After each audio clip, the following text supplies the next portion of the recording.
Laura's Gift by Annemarie O'Brien, Chapter 11, Red Snow. I slept soundly and woke the next morning to thrashing pain along my forehead. Dreading the evil that I knew would come, I keeled over, gripping my forehead to alleviate the crushing pain.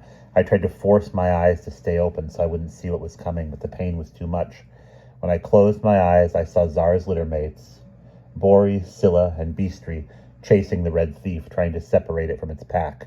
The image brought me joy. I squeezed my eyes more tightly. I had to see more. I had to know the outcome. As soon as the vision faded, another appeared, one of red-drenched snow and lots of it. Then that image faded too. Was it blood? But whose? Surely it belonged to the wolves. In my gut, I wasn't convinced. I had to find a way to stop this hunt from happening. When I opened my eyes, I found Mama looking down at me, her lacy woolen shawl wrapped around her tiny shoulders. In her arms lay Bowden, nursing. "Another vision?" Mama asked. I sat up from my sleeping bench. A cold ball of fear settled in my stomach. "Something awful's going to happen. I must warn Papa." "He's at the kennel," Mama said. "Don't be afraid. There's a reason God is speaking to you." "Matushka, if Papa believes in God, why is he against my visions?" "That is for him to tell you," Mama said. "When he does, you'll understand." Balled up on a pallet of straw in a cocoon by our front door, Czar sat up, stretched and arched his back, and then shook the snow off his coat. Together we headed to the kennel first to check on Chara in the birthing room. When we reached it, I found Alexander cuddled up just underneath the mother with child icon. I expected Chara to be in Alexander's arms, but she wasn't. "Did she?" I couldn't bring myself to say it. "No, she didn't die. Chara's fine." Alexander pointed to Zola, and my eyes followed.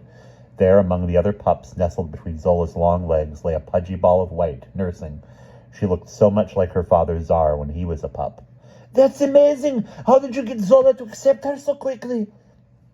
He shrugged his shoulders. "It was Chara's charm that did it." "You're too humble," I said. It was his patience that had won out with Zola. I stroked Chara's back with one finger, and she responded with a bob of her head.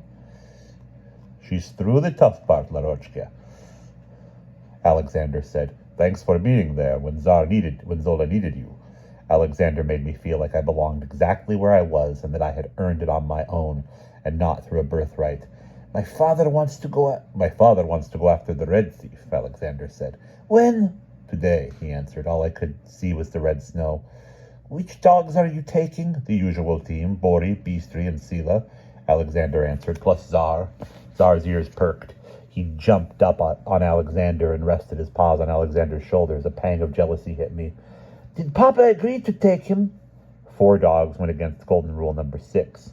Anyone who hunted, especially Alexander, knew that 3 Borzoi make up a team. "Not yet," Alexander said. "I know what you're thinking, but it's time the rules became more flexible." I wanted to warn him, to tell him to postpone the hunt, but Alexander would want to know why, and I couldn't tell him. A promise is a promise. "Do you know where I can find my Papa?" "He's in the tack room," Alexander answered. "Sorry to rush away, Sasha. I've got to take care of something." And then I took off in a sprint. "What's happened?" Alexander called after me. I pretended not to hear him. When I entered the tack room, Papa already had his hunting horn around his neck. He spoke before I could even say a word. "You can't come." That's not what I'm here about." "That's good to hear." Papa quickly busied himself with a cowhide lead that needed mending. "We're taking our best team of dogs and we'll get the red thief once and for all," Papa said. He struggled to fix the lead. His fingers fumbled with it, and I could see that all of this weighed on him. "Let me," I offered, taking the broken lead from his clumsy hands. I rewove the 3 strands of leather as tightly as I could to create one strong single lead. Then I bound the strands together with 6 silver clips that Papa positioned along the lead in equal intervals. I shined the silver with the cuff of my shirt, admiring the decorative clip stamped with the Vorontsov coat of arms. A double-headed Tsarist eagle perched above 2 gray-white Orlov trotters. The inscribed motto, Semper Immota Fides, captured the Vorontsov family value of steadfast loyalty. "Easy now," Papa said. I lifted the hammer above one of the clips ever so gently. I tapped on each of them with the head of the hammer to lock the braid in place. When I finished, I handed the lead back to Papa, who inspected it from top to bottom with a careful eye. "It's impeccable," he said, with more than a hint of pride in his voice. Papa gestured in a way that reminded me of the old Papa, the one who let me shadow him around the kennel. "I know how much you love those dogs. You love the dogs." For a brief second he paused, as if he reconsidered his thoughts. But the new Papa, the one with a son, spoke instead. "But you'll be better off with a husband. The midwife tells me she has a nephew." Before I could say a word, Papa's eyes narrowed on Alexander approaching us from the stables. Prancing alongside him were Bori, Bistri, Sila, and Czar. When Czar saw me, he bounded straight ahead of the others. He nudged my hand and licked it. I stroked his silky coat of white fur and scratched behind his tiny tucked-back ears. The others joined him and wiggled their way next to me, goosing me with their long noses for attention. Alexander popped into the tack room. "I need a longer lead." He searched the walls for one among those hanging. He chose the white one I had just mended to match his long white gloves and the coats of the dogs, as was custom. Although I tried to hide it, I grinned from ear to ear. "What's he doing here?" Papa grunted, pointing at Czar. "I'd like to try something new," Alexander said.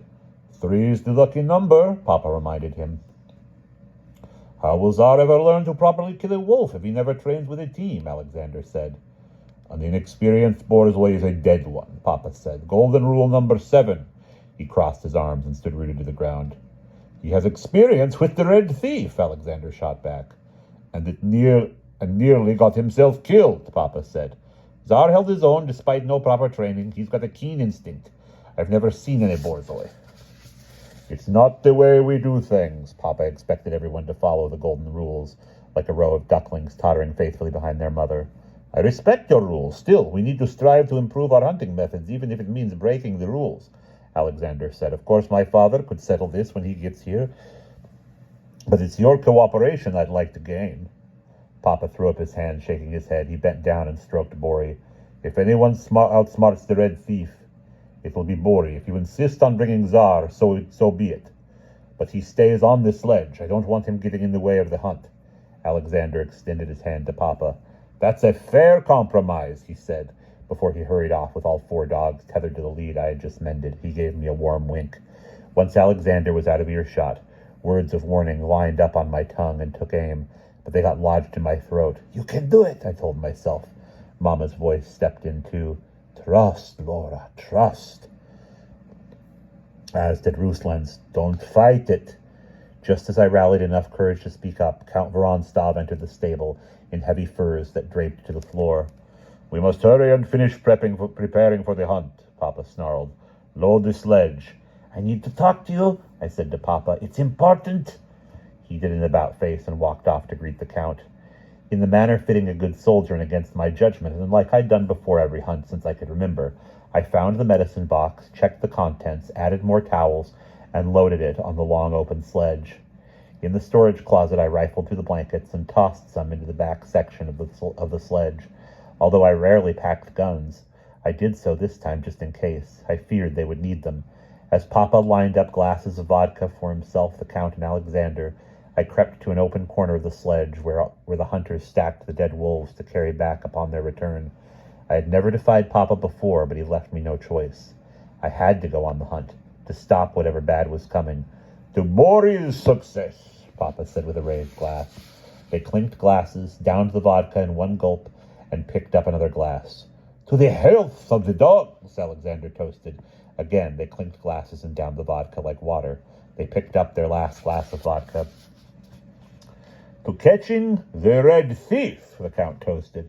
Just as Papa threw his head back to down the vodka, I tucked myself into a tiny ball in the corner of the sledge and ducked underneath a couple of blankets. I didn't dare move and prayed Papa wouldn't find me. "Where's Lara? She was supposed to load the sledge," Papa said.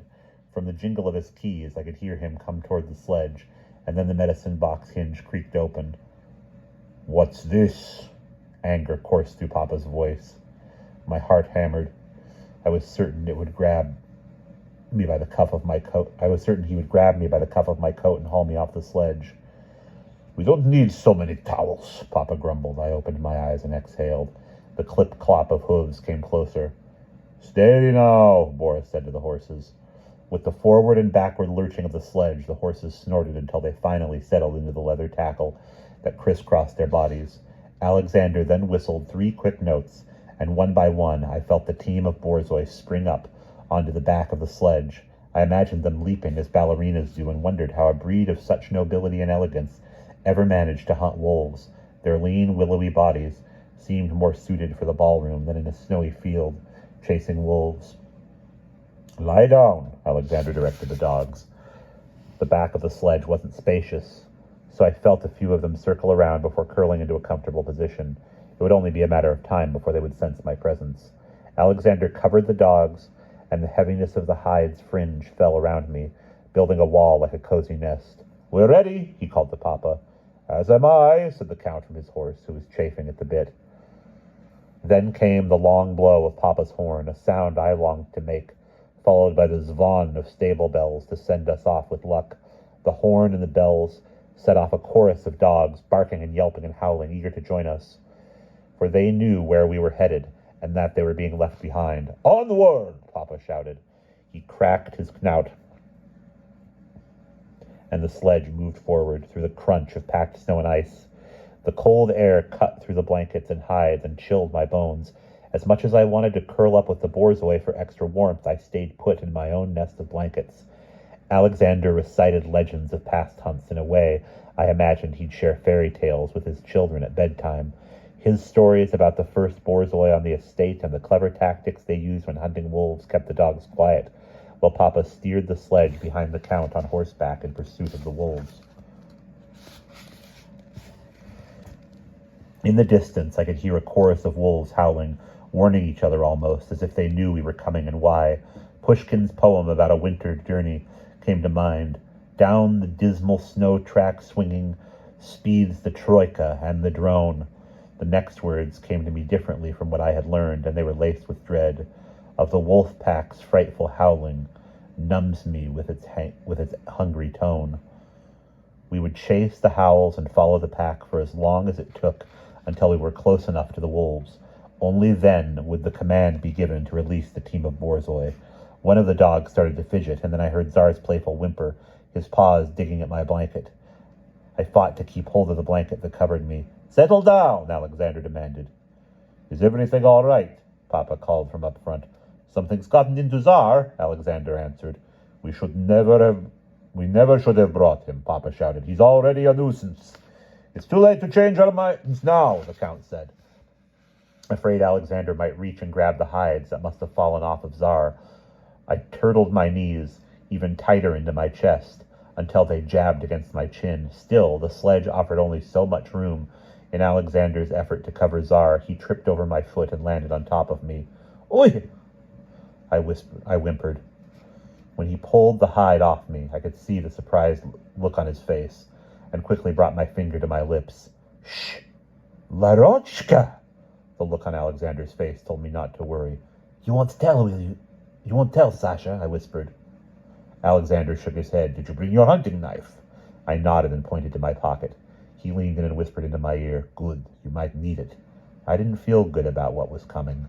I was drowning in worry. And that's the end of chapter 11.